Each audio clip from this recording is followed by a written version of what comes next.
guessing. But it's also very important to note that almost all of these 10 countries have shared contiguous borders with one another, and they represent really the heart of the 1040 window and the heart of the unevangelized world. Beyond India and China, we also have other countries with huge populations, such as Pakistan, such as Indonesia, such as Vietnam, such as Japan, Iran, and Turkey, all of which have numbers exceeding 70 million, sometimes even exceeding 150 million, and coming close to 200 million for some of these countries.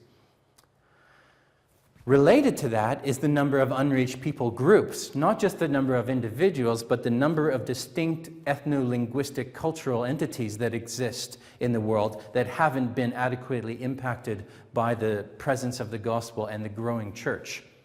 And it's quite remarkable to note that with one or two exceptions, those countries are actually all the same. Once again, India is a runaway leader in terms of the number of unreached people groups that reside within its borders.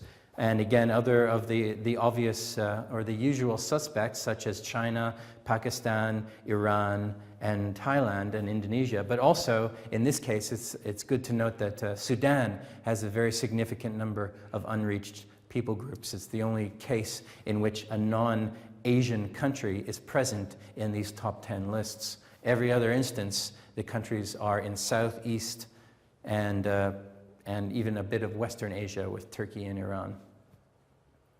And here we see the regions of the world, and these are the largest unreached people groups by dots. The dots represent their location, and the size of the dot represents how many millions, or the general size of the population of these groups. And once again, you can see how the concentration of these groups is in Asia, particularly in South Asia, in the South Asian subcontinent, with Nepal and Pakistan and India, Bangladesh, Sri Lanka being present in great force, and clearly an area where the church needs to focus its mission strategy and its praying and its giving and its going.